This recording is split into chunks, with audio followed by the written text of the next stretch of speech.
Quiero invitarlo, hermano, que abra su Biblia junto conmigo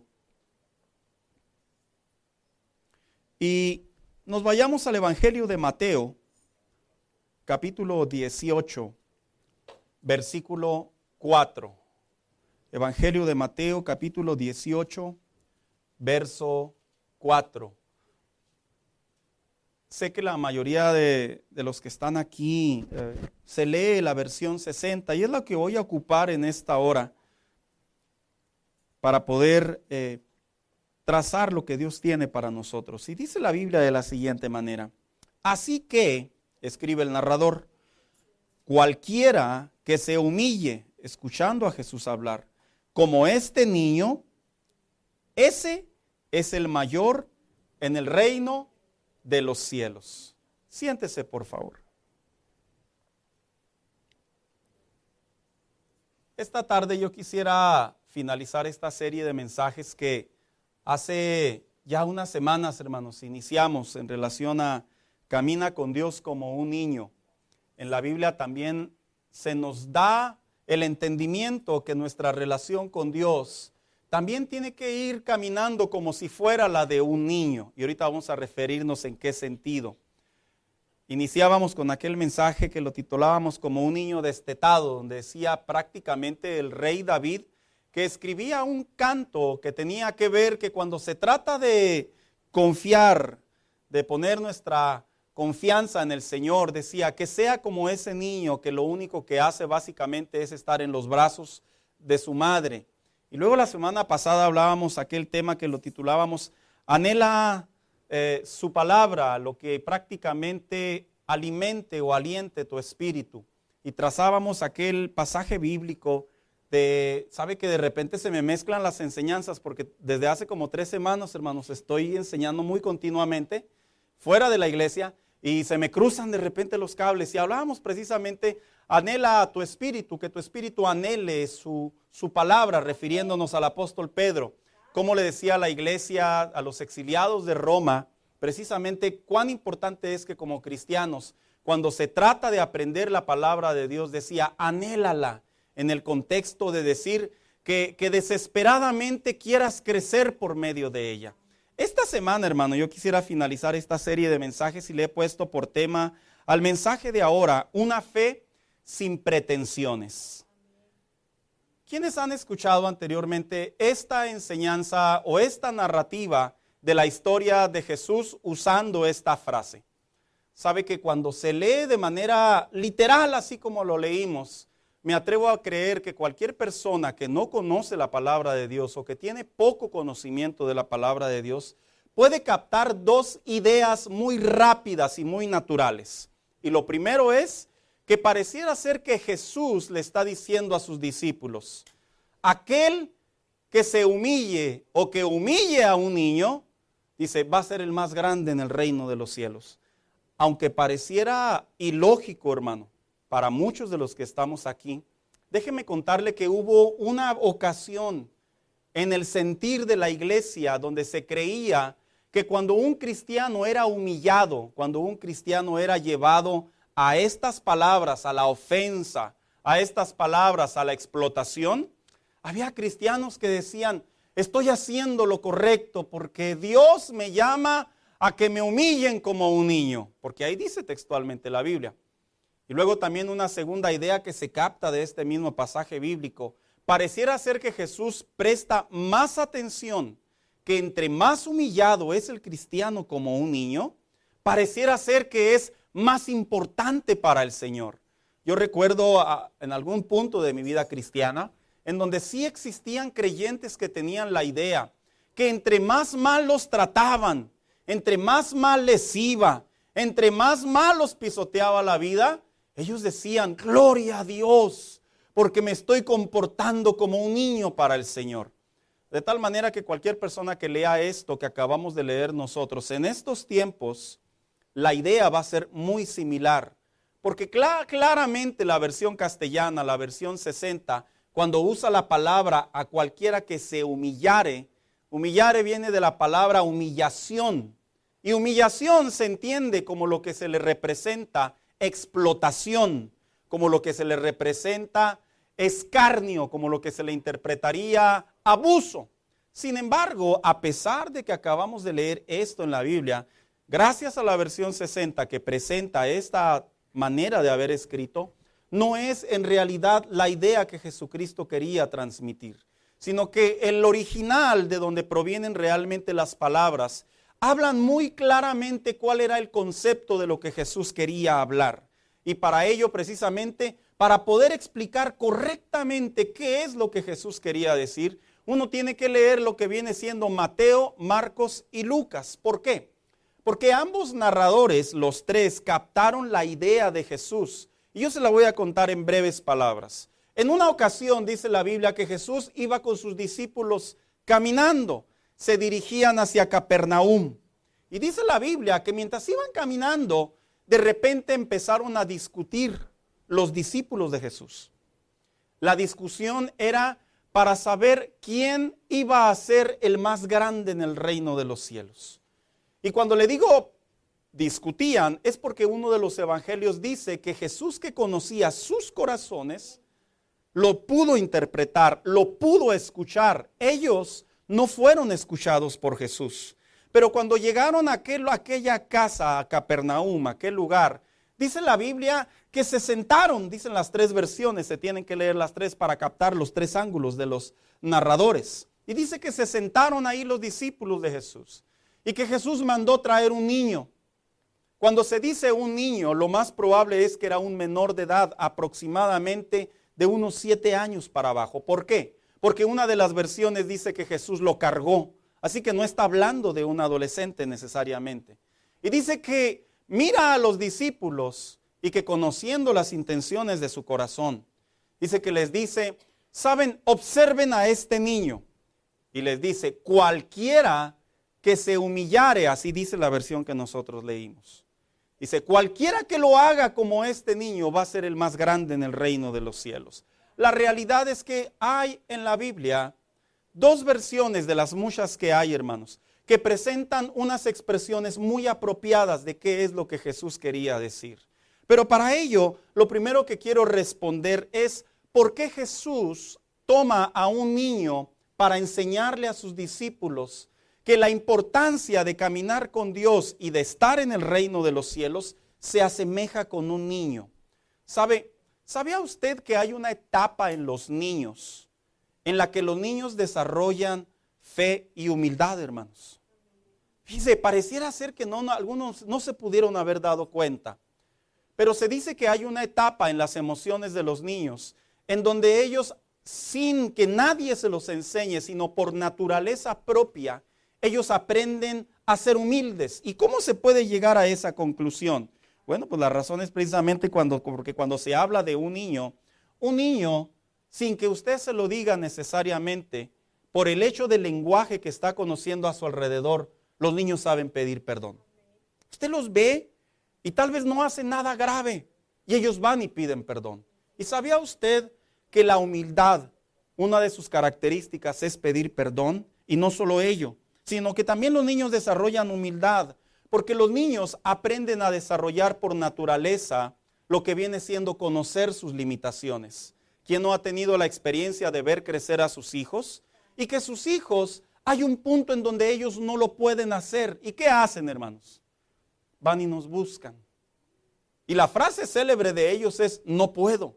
Pero ellos no necesariamente se frustran y se quedan en ese estado, sino que con el derecho o en el deseo de querer algo, ellos van y nos buscan. Y por eso se dice que los niños, hay una etapa en sus vidas en donde ellos desarrollan humildad. Y una de las características de la humildad es precisamente la dependencia.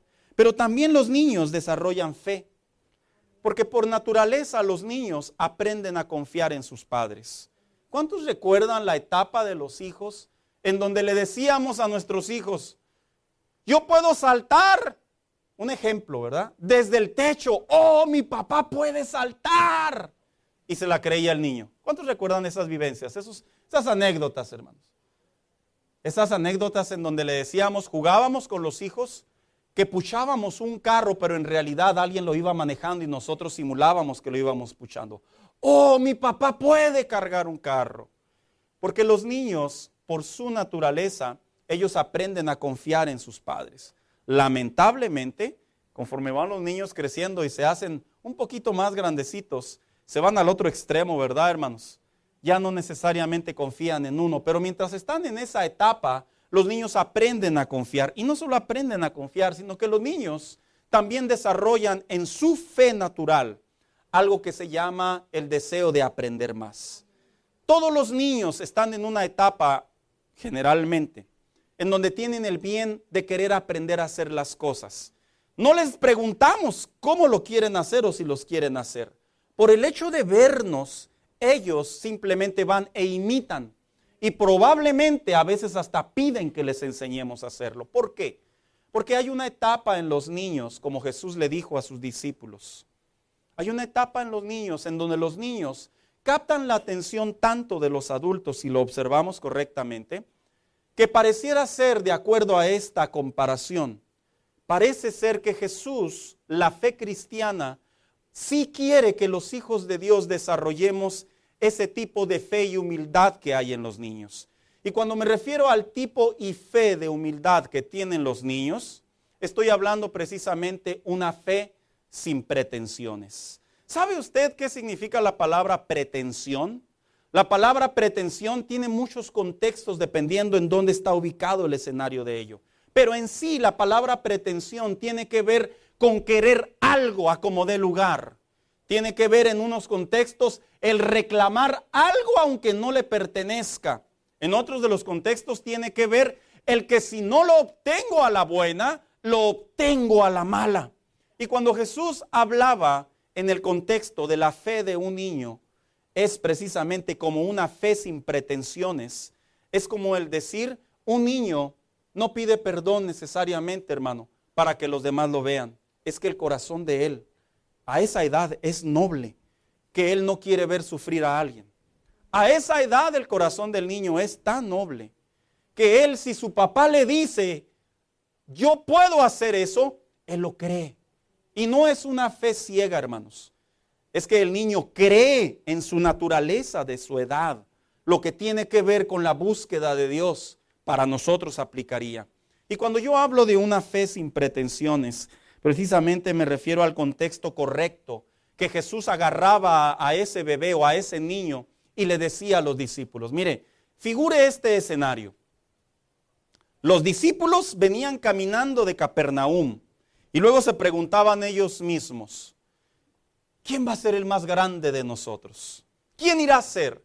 ¿Sabía usted que cuando usted lee las narrativas de los evangelios, sí hay un punto de conciencia en donde los discípulos pensaban que alguien se iba a quedar con el hueso de Jesús? No es literal, es metafórico, sí me voy a explicar, ¿verdad? Fíjese, sí hay un punto en algunas conversaciones de las narrativas de los evangelios en donde los discípulos creían que al momento de irse Jesús, porque él llegó a hablar de que ya no estaría más entre ellos comenzaron a figurar que pareciera ser que alguien se iba a quedar al frente de ellos. Y precisamente cuando Jesús escucha el corazón de ellos, las intenciones de ellos, Jesús les está diciendo a través de este niño, de esta criatura, vengan, ven a este niño, así debe de ser la fe de ustedes, sin pretensiones. ¿Qué les quiso decir? Ya formando el cuadro correcto del escenario. Si ustedes ven a este niño significa que él no espera nada a cambio, así que ustedes no esperen nada a cambio. ¿Sí ven a este niño? Sí. Eso significa que este niño, lejos de sentirse el mejor, él quiere ser parte de los demás. Porque sí es cierto, hermano. Hay una edad en los niños, en sus emociones, en su educación, que se forma a veces de manera natural, en donde ellos no pretenden ser los mejores o causar alarde, sino ellos quieren ser simplemente humildes. ¿Ven a este niño? Sí. Pues entonces no pongan su confianza como si por el hecho de ser mis discípulos, algo mejor monetariamente hablando les va a venir a ustedes.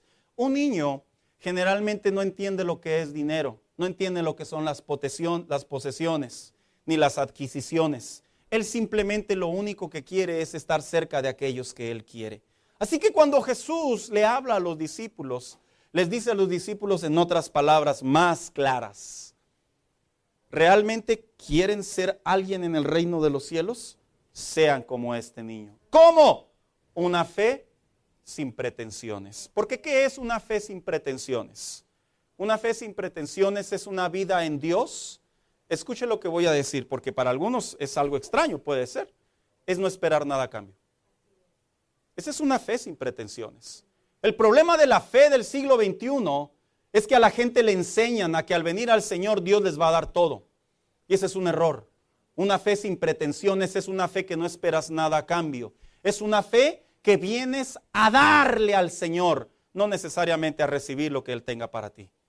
Cuando venimos a la casa de Dios, una fe sin pretensiones no es la expresión de decir, a ver qué Dios me da porque ya llegué. Una fe sin pretensiones es venir a la casa de Dios y decir, vengo a darle a Él porque todo le pertenezco a Él. Una fe sin pretensiones es una vida en donde honramos a Dios no para obtener algo a cambio necesariamente, sino por el hecho de saber que salvó nuestras vidas, y la obediencia es una parte característica de un hijo de Dios. Una fe sin pretensiones no es una fe con intereses. Hay gente que tiene la impresión que al venir al Evangelio muchos de sus problemas se van a acabar. Venir al Evangelio. La realidad es que en pleno siglo XXI hay muchos problemas en la fe. Y no significa que Dios no está contigo, significa que son desafíos que debido al sistema corrupto, a la vida pobre espiritual, a la vida confusa espiritual que se vive, pareciera ser que la vida del Hijo de Dios que pretende caminar con Dios de manera correcta, se le complica más. Y sí es cierto, se nos complica más. Pero esa es una fe sin pretensiones.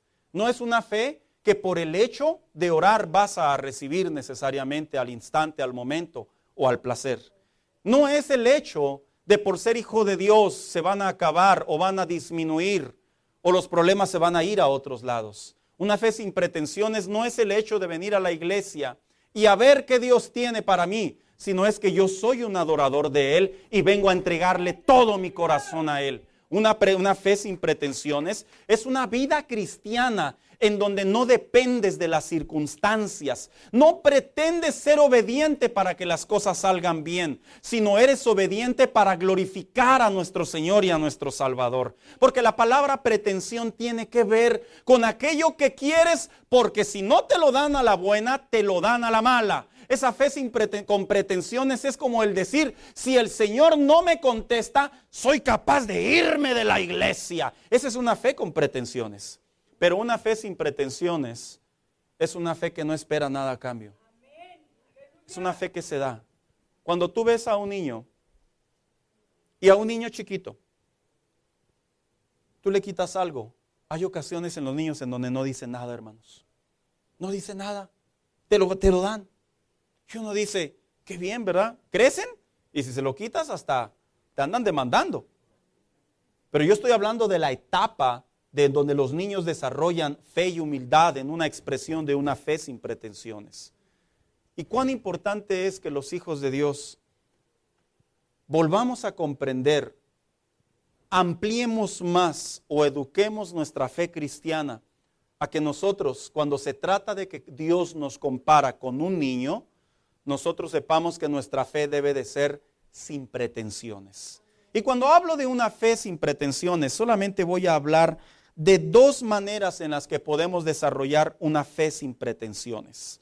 Una fe sin pretensiones, de acuerdo a la versión que se le conoce como Nueva Traducción Viviente, porque esta versión sí correctamente expresa cuál es el sentir de las palabras de Jesús, dice de la siguiente manera: así que el que se vuelve tan humilde, esa es la palabra correcta, dice, como este pequeño, es el más importante en el reino de los cielos. En primer lugar, para desarrollar una fe sin pretensiones, debemos de volver a la humildad. Hermano, cuando Cristo dijo y tomó ese bebé y le dijo a sus discípulos, tiene que volver. ¿Sabes qué es volver? Es que un día la tuvimos. ¿Tú sabías que cuando el hombre viene a Cristo, en su etapa de su nacimiento en el Señor, Tú sabías que espiritualmente hablando, mira, teológicamente hablando, no lo comprendemos en ese momento. Todavía probablemente no tenemos el discipulado para entender lo que está sucediendo en nuestra vida, porque es un cambio que viene a nosotros. Pero con el tiempo comprendemos lo que sucedió en parte en nuestra relación con Dios. Y cuando un niño está en esa etapa, a los niños generalmente no se les enseña todavía lo que es la humildad y ellos ya lo están practicando. Cuando alguien viene a Cristo y le entrega su vida al Señor y es salvo verdaderamente, tú sabías que se desarrolla una humildad por medio del Espíritu Santo, que nosotros aprendemos a confiar en Dios sin saber plenamente cómo se debe de confiar en Dios. Te voy a poner ejemplos. ¿Cuántos se acuerdan cuando recién vinieron al Evangelio y había gozo en ellos? Había alegría, querían estar en la iglesia, querían orar, todas esas cosas hermosas. Y luego venía un problema y tú no entendías muchas cosas de la fe, pero había una palabra tan pequeña como esta en algunos. Pero yo sé que Dios está conmigo. No lo entendías cómo. No sabías cómo iba a ser las cosas. No sabías cómo iban a suceder los cambios. No sabías cómo te iba a favorecer la fe cristiana. No sabías cómo Dios iba a hacer el milagro. Pero tú decías en tu corazón, pero yo sé que Dios está conmigo. Porque la humildad, una de sus características es la confianza. Y cuando Cristo le dice a sus discípulos, vuélvase o vuelva tan humilde, es porque sí es cierto, hermano, sucede en la vida cristiana, en donde con el paso en el Señor, no a todos, pero es común verlo. Aquellos que tenemos tiempo en el Evangelio sabemos de lo que estamos hablando. Aquellos que tienen poco tiempo en el Evangelio, por eso decía educarnos. Sí sucede que conforme avanzamos en la fe, va disminuyendo la confianza en Dios. No debería de. Pareciera ser que debería de ser inverso. Si yo estoy regando un arbolito, lo que menos que puedo esperar, ¿qué es, hermanos? Que crezca. Pero ¿qué sucede en la realidad en la vida de muchos cristianos? Entre más pasan años o tiempo en el Evangelio, en vez de confiar más en el Señor, empiezan a disminuir su confianza en el Señor. Y por eso Jesús le dijo a sus discípulos, vuelvan a ser humildes. Una manera de decirles, vuelvan a como creían al principio. Vuelvan a pensar como pensaban inicialmente. Dense cuenta que sus ideas, como cuando vinieron al Señor, no las entendían, no les quedaban claras, pero había en ustedes una fe y una seguridad y una convicción que esa confianza en mí, en el Señor, no les traía tristeza, no les traía desesperación, no les traía angustia, porque eso hace la humildad, hermanos. Las personas humildes o las personas que son humildes en el Señor se caracterizan porque no andan probablemente como desesperados. Vea a la gente humilde. La gente humilde no anda desesperada. Véalos. Conecte. La gente humilde no anda hablando y hablando. La gente humilde espera. La gente humilde aprende a ser paciente.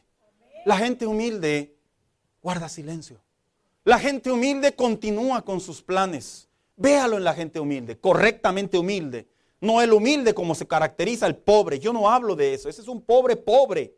Hay gente que es rica y es humilde. Y hay gente que es pobre y es humilde. Yo no hablo de la humildad de la pobreza. Yo hablo de la humildad de la confianza. Y por eso Jesús les decía a sus discípulos, vuelvan a ser humildes. ¿Sabía usted que inclusive pueden existir como cristianos, iglesias que pierden su humildad? Recordemos lo que el Señor a través del apóstol Juan a la iglesia de Éfeso les recordó. Y les dijo la siguiente frase, por eso acuérdate de cómo eras antes y vuélvete a tu primer amor. Porque la iglesia hacía cosas muy buenas. La iglesia había madurado en otras áreas. La iglesia hacía otras cosas que van conforme al crecimiento de su relación con Dios. Pero una de las partes que son fundamentales, que son prioridad, que deben de estar en nuestra vida cotidiana, en nuestra relación con Dios, es la humildad y la confianza que Dios tiene el control y que yo no me voy a desesperar, yo no voy a caer en la angustia, no voy a dejarme llevar por la ola de las necesidades en un contexto de que voy a ver qué ando haciendo para lograr, a ver qué alcanzo. No, es la confianza de decir, Señor, esto vino a mi vida, voy a volver a poner mi confianza como cuando fui salvo las primeras veces y ponía mi confianza en Dios. Mira, los cristianos cuando recién nacen en el evangelio, vienen otros así que se consideran los maduros, ¿verdad? Y luego entre ellos hablan y dicen, es que anda, ¿en qué dicen, hermanos? Ah, mire, sí sabe. No sé si se lo dijeron o lo decía, lo digo con respeto. Pero cuando se anda en el primer amor, se es humilde. Como las relaciones. Mira, cuando tú andas en tu primer amor emocionalmente hablando, no, hombre, ¿qué le vas a andar levantando la voz a la Dulcinea? ¿Qué le vas a andar reclamando porque se tardó 3 minutos o se tardó 30 minutos en salir? Ahorita, es más, ¿sabes qué dices o qué decías?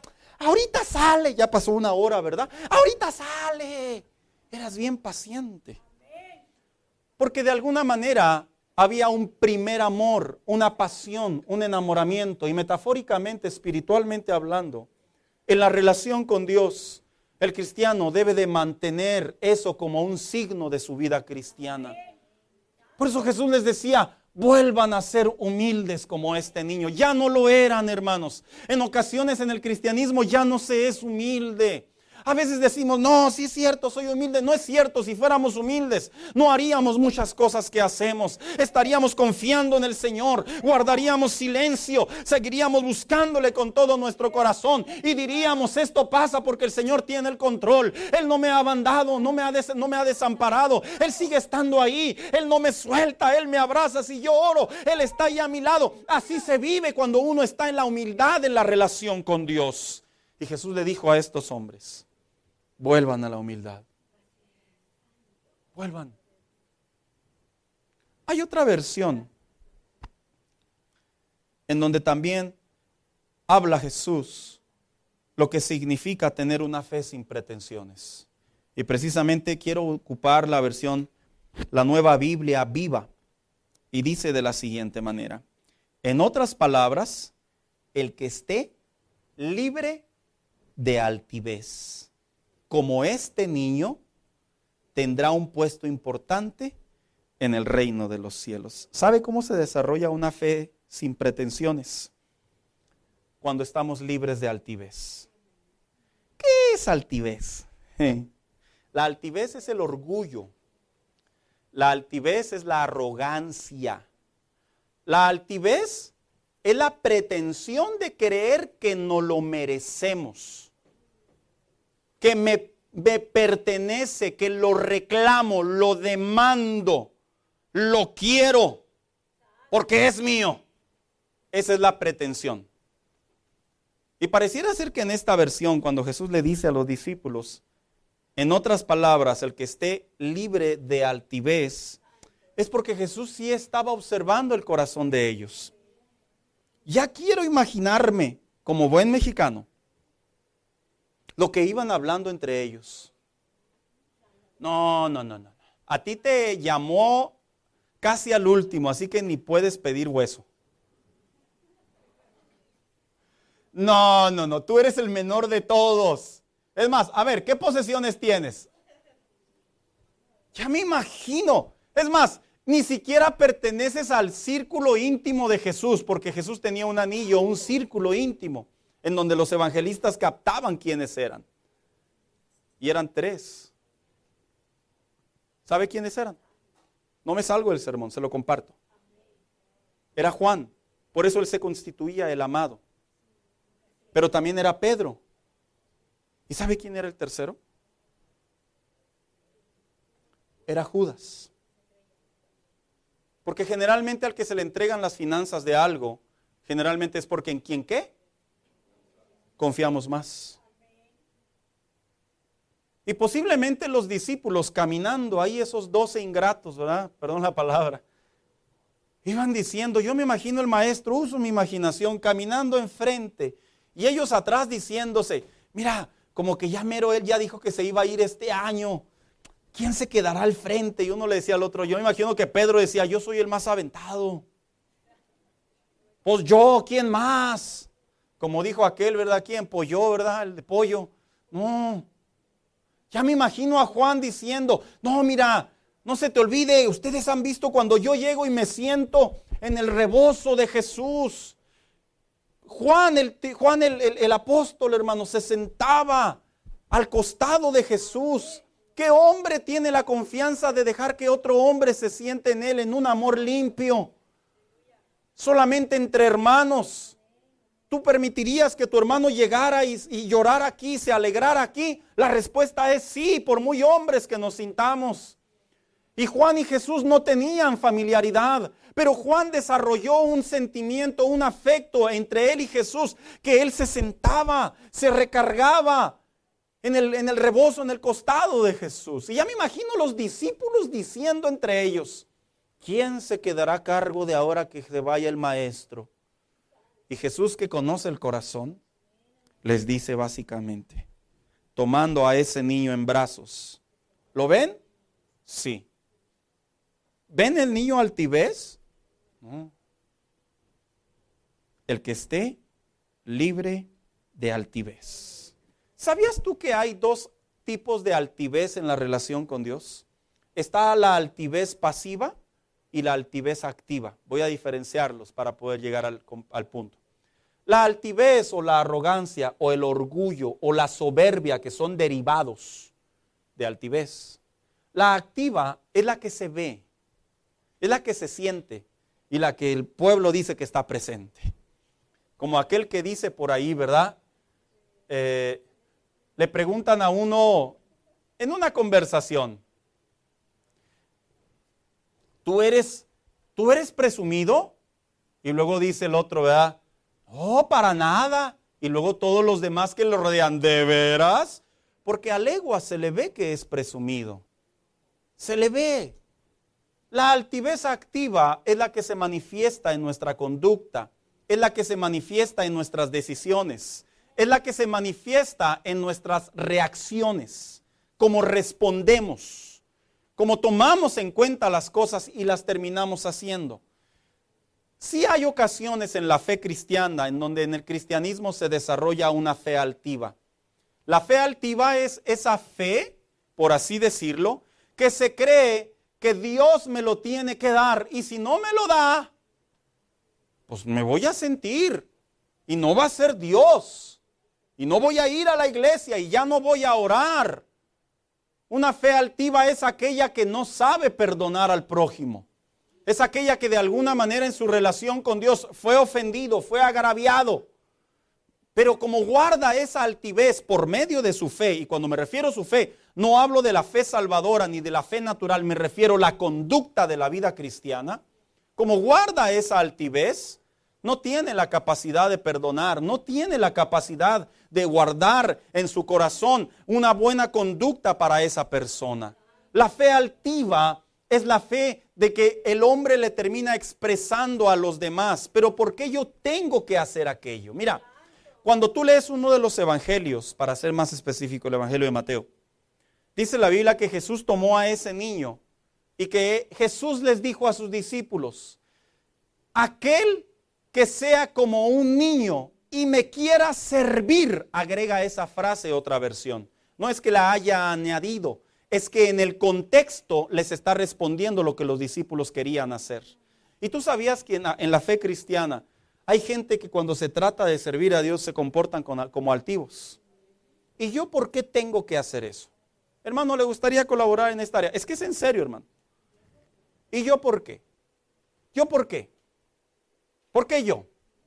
¿Por qué a mí no me ponen a hacer aquello? ¿Por qué a mí no me ponen a hacer esto? ¿Por qué tengo que andar haciendo eso? En otras palabras, la fe altiva es la que se relaciona con el perdón, se relaciona con el servicio y se relaciona en la búsqueda de Dios. Esa es la fe altiva, activa.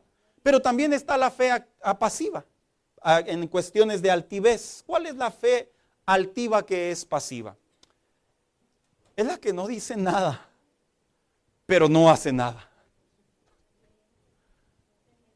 Es como cuando tú le dices a tu hijo, tienes 2 hijos. A uno le dices que si limpia la yarda y te ve y te dice, yo para eso aporto a la casa. Es que van creciendo los muchachos y se sienten muy maduros. ¿Y yo por qué? Ve a tirar la basura. ¿Por qué yo? Ese es el altivo activo. Pero también está el pasivo. El pasivo es aquel que le dice prácticamente, ok, ahorita. Y en su mente dice, seguramente. No dice nada. Se queda callado. Ese es el pasivo. En la fe cristiana, la fe altiva es aquella que no sale de sus labios. No voy a ir a la iglesia porque Dios no me está favoreciendo. No lo dice, pero lo hace con sus hechos. Es aquel que no se atreve a decir, aquel hermano me la hizo. No lo dice, pero guarda silencio y jamás se le vuelve a acercar a esa persona. Es aquel cristiano que probablemente le es fiel a Dios y como Dios no le responde en alguna área, no le reclama al Señor, pero deja de hacer lo bueno que estaba haciendo anteriormente. Eso es altivo. El altivo dice claramente en la Biblia que el Señor los mira de lejos. ¿Cómo es peligroso cuando un cristiano se hace altivo? Activo o pasivo, no importa, es peligrosísimo, hermano. Porque pones en jaque tu comunión con Dios. Y cuando Jesús dijo en esta versión, el que esté libre de altivez, es como traducirlo en la otra parte del otro contexto, es aquel que vive una bancarrota espiritual. ¿Sabes qué es una bancarrota espiritual? ¿Sabes que alguien alguna vez se ha declarado en bancarrota? No levante su mano, por favor. Es una pregunta retórica. Retórica significa que no me contesta, es afirmación. Aquellos que se han declarado en bancarrota alguna vez, saben perfectamente que es legalmente le están diciendo al gobierno que ¿qué? Que no tiene dinero. Y que las deudas que él tiene, se declara que no puede pagar nada. Y luego entran en un sistema legal, judicial, por ahí, ¿verdad? En donde le dicen a las empresas, a las tarjetas de crédito, a las compañías, no tiene para pagar, se declara en bancarrota, no le puedes pedir, le vamos a hacer un plan para que te pague una mínima cantidad. Porque no tiene, no puede, no hay activos. Cuando yo hablo de una bancarrota espiritual sobre la altivez, estoy hablando cuando el Hijo de Dios, como le dice en una de las palabras de Jesús en el Sermón del Monte, Dios bendice a los que confían totalmente en Él. ¿Sabías tú que esta es la versión 60 en donde dice, bienaventurados los pobres de espíritu? Cuando la Biblia dice, Jesús dice, bienaventurados los pobres, la palabra pobre en el griego, en una de sus contextos e interpretaciones, no era una persona que tenía o tenía poco, era una persona que literalmente vivía casi a la nada, hermano. Al día, no tenía. Y Jesús ocupa esta frase para decirle a sus oyentes, bienaventurado el que se acerca a Dios y reconoce que no tiene nada. Cuando dice que no tiene nada, no significa en una expresión literal. Se refiere que en su interior no hay nada que pueda hacer para salir adelante, pero pone su confianza en Dios, pone su confianza, su paciencia, su sabiduría, sus decisiones en el Señor. Y Dios, dice la traducción lengua actual, pues ellos forman parte de su reino. En otras palabras, hermano mío, la altivez se va cuando le decimos al Señor, yo no puedo, no tengo, no sé cómo. Y no en una expresión de mediocridad, no en una expresión de conformismo, no en una expresión de conmiseración, no. En una expresión de humildad y de confianza a Él. De decirle al Señor, pero tú sí me vas a sacar de esta. Y no me voy a desesperar. Y haces a un lado tu corazón altivo. Haces a un lado tu corazón duro. Porque sí es cierto, hermano, a veces el Hijo de Dios se hace duro en su relación con Dios. Nos hacemos duros. Mira, como que de repente sucede en las amistades o inclusive en el matrimonio. Nos hacemos rígidos. Ahí estamos molestos los dos y luego nos hablamos nomás las mínimas palabras más necesarias que deba de haber. ¿Cómo estás? ¿Bien? Ok. Eso sí, duermen en la misma cama o dormimos en la misma cama. ¿Llevas los niños a la escuela? Sí, yo los llevo. Ok, gracias. Y ahí está la altivez a todo lo que da. Ahí está el corazón prácticamente duro. Y cuando hay un corazón duro en la relación con Dios, el mismo proverbista compuso una frase que quiero compartir. Dice, tras el orgulloso viene la destrucción, tras la altanería el fracaso. Vale más tener un espíritu humilde o libre o de altivez con los oprimidos que compartir el botín con los orgullosos. Vente, hija, acompáñame.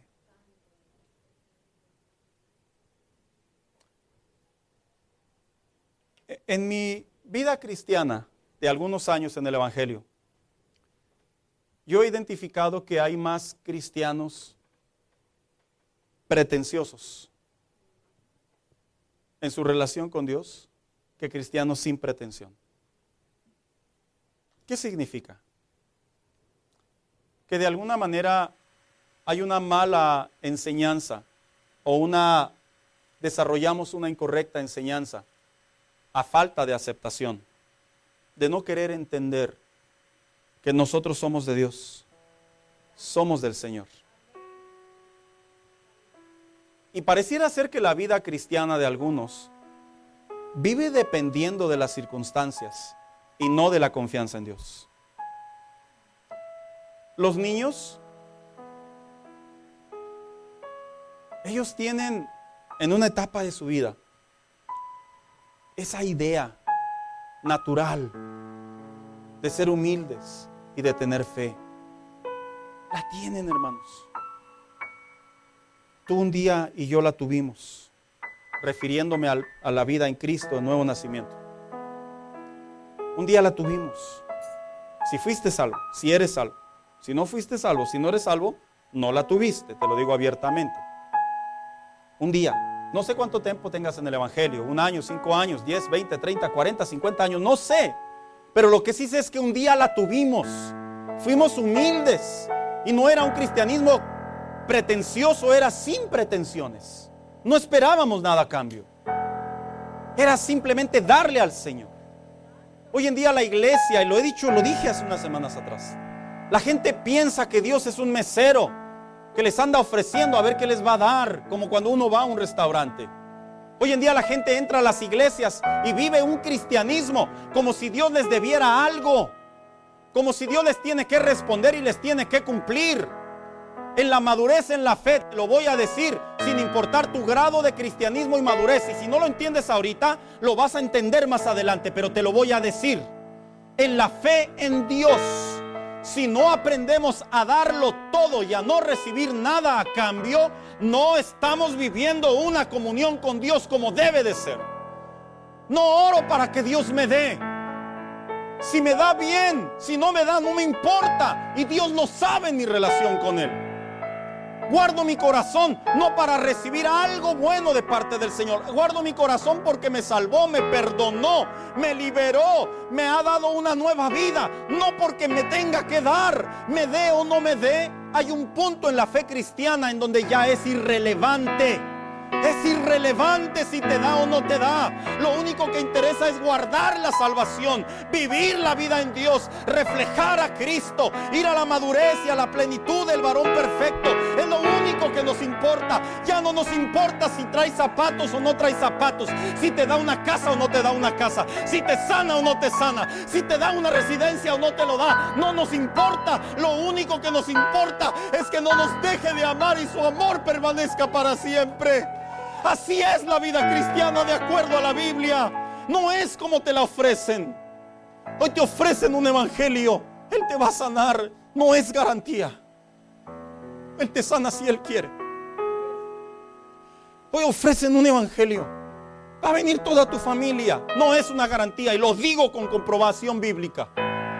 Si tú das testimonio, si tú intercedes, si tú oras y haces toda tu parte, el Espíritu Santo va a estar hablándole a sus corazones, los va a taladrar. Pero a veces el corazón es tan duro, es tan frío, es tan seco, que aun cuando Dios tiene toda la intención, no viola su soberanía y el corazón no cambia. Lo he visto infinidad de casos. Y a veces hoy en día los cristianos se desaniman tanto porque Dios no les responde. ¿Por qué? Es que es una fe con pretensiones. ¿Quieres que te dé? Te lo voy a decir como un creyente con años en el Evangelio, no como pastor, como un creyente con años en el Evangelio. Lo mejor que me ha dado ya me lo dio, y se llama la salvación. Lo mejor que me ha dado. Dios sabe que yo le he orado, hermanos, que si Él me quita cosas que amo, lo único que le digo es que me dé fuerzas. Que si suceden cosas trágicas, porque sí lo he orado, solo que me dé fuerzas, pero que no permita bajo ninguna circunstancia que mi vida se ponga en jaque en mi comunión con Él. Y no es que sea egoísta y no ame lo que me rodea. Lo amo mucho, amo a mis hijos, mi matrimonio, el ministerio, amo a mi madre, mis hermanos. Pero le oro a Dios, guarda mi corazón. Es lo más importante. Es lo que verdaderamente vale. Te voy a decir como algunos de ustedes, yo sé lo que es pedirle a Dios por años y no recibir. Pero, ¿estoy desanimado? No. Yo sé lo que es orar a Dios y tener mucha Biblia para poder sostenerte sobre de ella y poder formar ideas, y que Dios guarde silencio y Dios diga, pero no, aún no te voy a responder. Yo sé lo que es eso. Y por ello me voy a frustrar, me voy a desesperar, voy a renunciar, voy a desanimarme. Con el debido aprecio y respeto, iglesia, no puedo, porque de ahí no pende mi comunión con Dios, de ahí no pende mi vida espiritual. Mi relación con Dios depende del gran amor que me ha expresado en la cruz del Calvario. Me cambió, me dio una nueva mente, una nueva vida, como a muchos de ustedes. Por ende, cuando venimos a la iglesia, no oramos ni adoramos por lo que sucedió ayer o lo que sucedió esta mañana o lo que sucedió hace una semana. No, oramos, adoramos, agradecemos por el hecho de saber que somos salvos y que Él perdonó nuestros pecados. Por eso lo hacemos, y es por eso que hay un gozo, una dependencia, una humildad, una confianza en tu relación con Dios. Fuera de ahí, todo lo demás, la Biblia dice que tú y yo somos peregrinos y extranjeros. O sea, venimos de pasadita. ¿Tú comprarías una casa si supieras que en 10 años te vas a ir de ahí y ya no va a haber a quien se la dejes? No, probablemente no. Hablo metafóricamente. No.